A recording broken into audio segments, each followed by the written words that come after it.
په ډېره آرامي سره د رسول الله صلی الله علیه و آله وسلم و طرف ته وررهدي. کوم وخت چې ورسول الله صلی الله علیه و آله وسلم ته ورنږدې شو، رسول الله صلی الله علیه و آله وسلم ورته وویل فضالیه؟ د ویل هو یا رسول الله فضالیه. رسول الله صلی الله علیه و آله وسلم و فرمایل د ځان سره د څه خبرې کولې؟ هغه ویل یا رسول الله د الله ذکر میکاوه. رسول الله صلی الله علیه و آله وسلم ورته وخندل. د په نیت خبر وو او ویل یا فضاله د الله څخه مغفرت وغواړه. هغه ویل استغفر الله. رسول الله صلی الله علیه و آله وسلم خپل مبارک لاس د فضاله پر ځګر کښېښاوه او ویل د الله څخه مغفرت وغواړه. فضاله ویل استغفر الله. رسول الله صلی الله علیه و آله وسلم خپل مبارک لاس ځینې راپورته کړي. فضاله وایي د مخه تر دې چې رسول الله صلی الله علیه و آله وسلم لاس را باندې کښېږدي، د مځکې پر مخ مې د هیڅ چا سره دونه عداوت نه درلودی لکه د ده علیه الصلاة والسلام سره. خلاص اعلان نو را څخه پورته کړي چې د الله جل جلاله په ټولو مخلوقاتو کې هیڅ شی تر ده علیه الصلاة والسلام ما ته خوښ او ګران نه، یعنی په دغه یوه لحظه کې تر ټولو مخلوقاتو او موجوداتو و ما ته ګران او محبوب سو.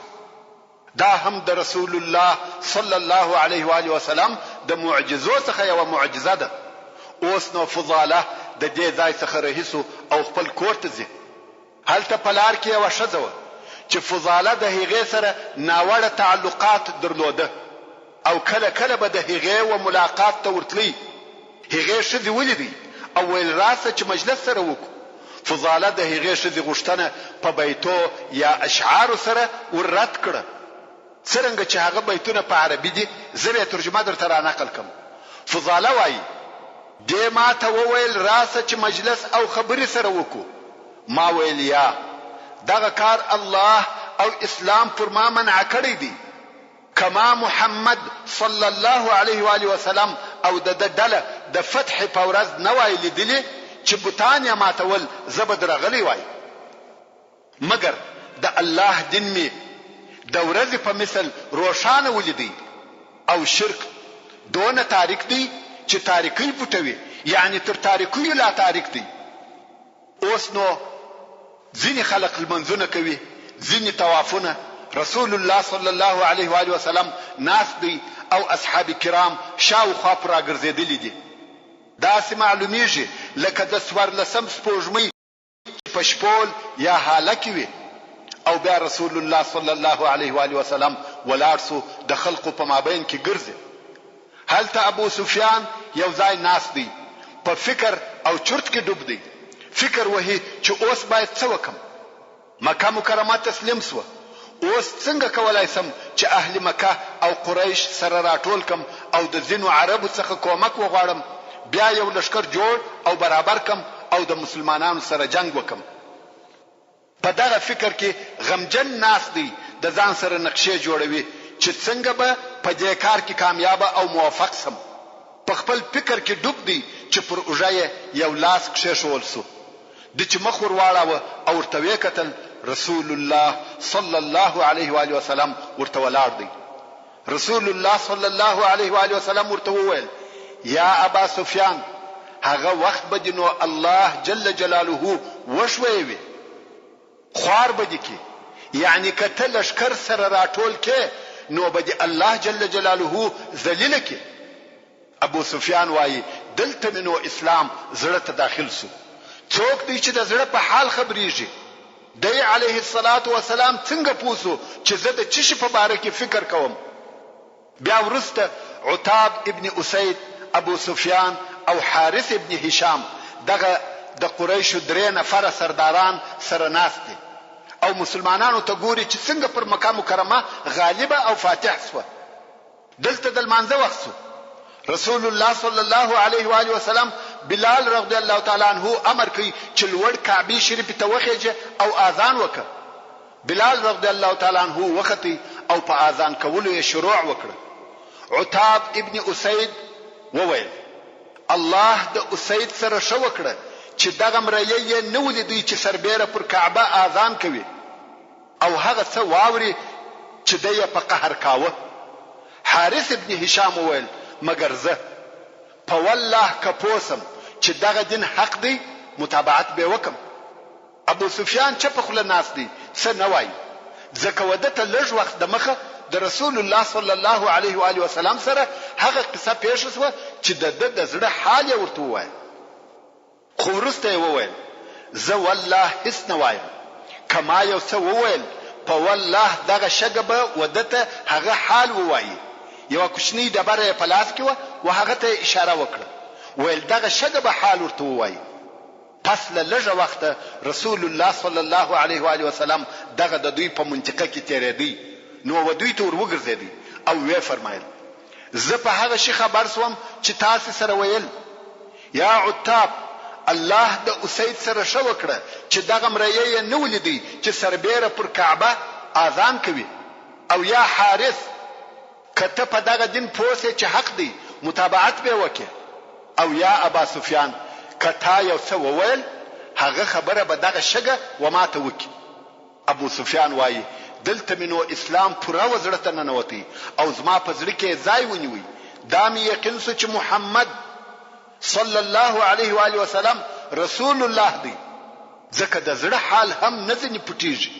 عتاب او حارث وویل موږ شاهدی ادا کوو چې ته رسول الله یې. والله په دغه خبرو هیڅوک نو خبر او نه څوک زموږ سره و چې موږ وایو هغه ته خبر کړي یا هغه دغه حال تاته در ورساوه. ورسته رسول الله صلی الله علیه و آله وسلم په داسې حال کې چې قریش او نور خلق سره راټول و پر اوښه سپور سو. خلق یې امر کړی چې د کعبه شریف څخه لرې سي. خلق لرې سو او ورته ګوري چې اوس رسول الله صلی الله علیه و آله وسلم څه کوي. رسول الله صلی الله علیه و آله وسلم یوازې پر کعبه شریف طواف کوي او هغه کوچنی لکړه په لاس کې ده. ورونو د کعبه شریف پر شاوخوا 380 بوتان پراته و چې تر دغه وخت موجود و. رسول الله صلی الله علیه و آله وسلم په لوړ आवाज د سورۃ بنی اسرائیل 1 نمبر آیات وایي جاء الحق وزهق الباطل ان الباطل كان زهوقا. دغه آیات شریف وایي او د هغه بوتانو څخه ویوي وته اشاره کوي. دغه وخت او حال حاضر خلق وایي د مخه تر دې چې رسول الله صلی الله علیه و آله وسلم دغه بت لمس کې یعنی لاس یا لکړه ځنی ومشله فقط چې په لکړه سره به اشاره ورته وکړه هغه بت به چپسو کبه وبت ته د شاده طرفه اشاره وکړه هغه به د مخ پر طرف ولوي او کبه د مخ د طرفه اشاره ورته وکړه بت به پر شا ستونستخ غزار سو. فقط د رسول الله صلی الله علیه و آله وسلم په یو اشاره بیل لمس څخه بوتان چپ کېده.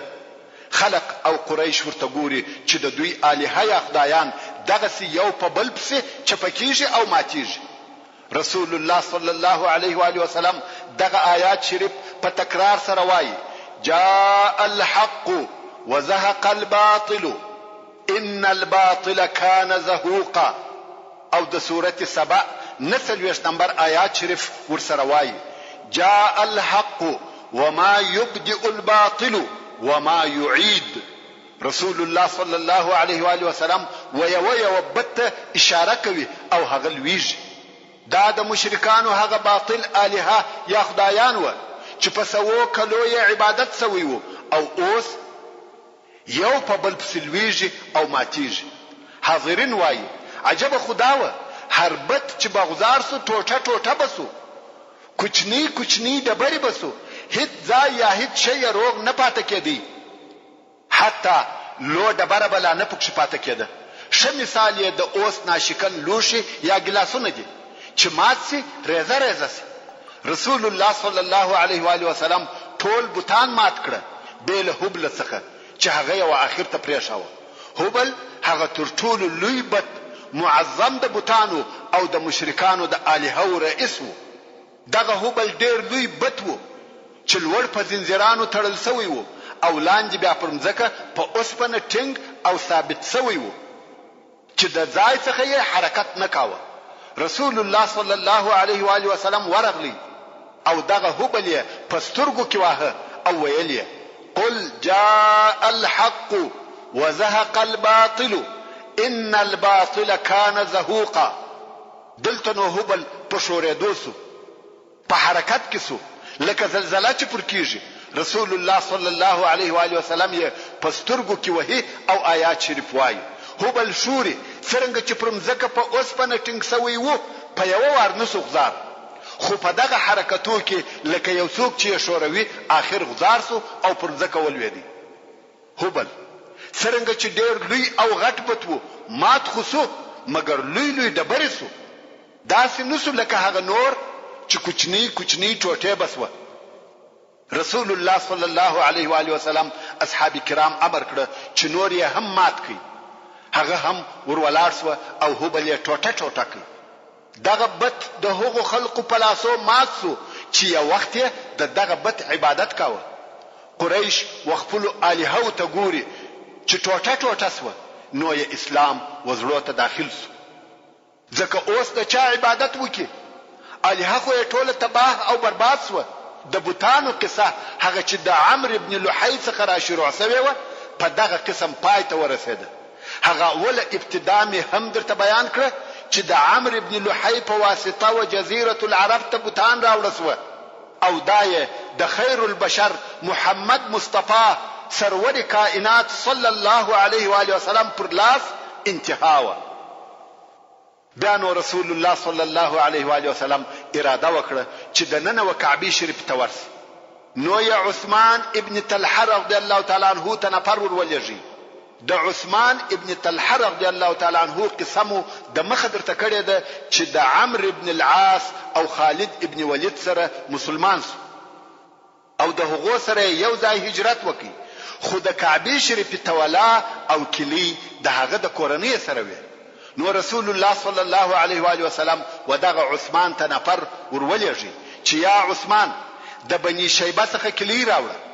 بنی شیبه د عبدالدار اولاده ده او دغه عثمان ابن طلحه رضی الله تعالی عنہ کورنۍ او خاندان دی او د کعبه شریف کلی د دوی څخه وي. بیل د دوی د اجازه څخه و کعبه شریف ته څوک نسوای داخلي دلای. نو عثمان ابن طلحه رضی الله تعالی عنہ ولاړی چې کلی راوړي. څرنګه چې کلی د مور سره وي نو خپل مور ته ورغلی او کلی یې ځنی وغوښته. مور یې ورته وویل یا عثمان ستا هغه قصه نه ده په یاد چې ستا تر اسلام د مخه ستا او د محمد صلی الله علیه و آله وسلم په مابین کې پیښ شوه؟ هغه قصه مو مخکې درته بیان کړې ده چې داسې و. د رسول الله صلی الله علیه و آله وسلم تر هجرت د مخه یو ورځ رسول الله صلی الله علیه و آله وسلم د عثمان ابن طلحه څخه وغوښته چې کعبه شریف ته می داخل کړ. څرنګه چې هغه وخت عثمان پر کفر او شرک وو نو ویل والله کعبه ته به نسې را څخه داخل.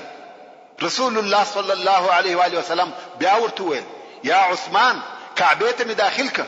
عثمان ویل والله هیڅ کله به نسې داخل. رسول الله صلی الله علیه و آله وسلم ورته ویل یا عثمان کعبه ته می داخل کده مخه تر دې چې کلی بیا زما په لاس کې وي او هغه چاته ورکم چې زما خوښه وي. یعنی کلی ستاده لاس وزي او زما لاس راځي. عثمان ویل والله کده کعبه کلی ستا په لاس کې سوی هغه وخت نو زما د پاره د مځکې تر مخ د مځکې نس بهتر دی. یعنی هغه وخت نو زما د پاره مرګ تر ژوند ښه دی. خو سبحان الله هغه ورځ دغه دراغله مگر عثمان رضی الله تعالی عنہ مسلمان شوی دی او مور یې دغه قصه ور په یاد کړه. ویل کزه کلی درکم چې محمد صلی الله علیه و آله وسلم تور کوي او هغه درته ویلی و چې کلی د صلی الله علیه و آله وسلم ولافته ورزي او هغه چاته به ورکی چې د خوښه وي. عثمان ویل که څه هم داسې وي دا رسول الله دی او خامخا یې باید د امر اطاعت وسی. کلی راکه. مور یې کلی واخسته او په خپل اغوستو کالو کې یې پټ کړه. ول والله نه کلی در کوم او نه به درکم. دا ستا د پلار او بنی عبدالدار شرف دی. هیڅ کله نه درکوم.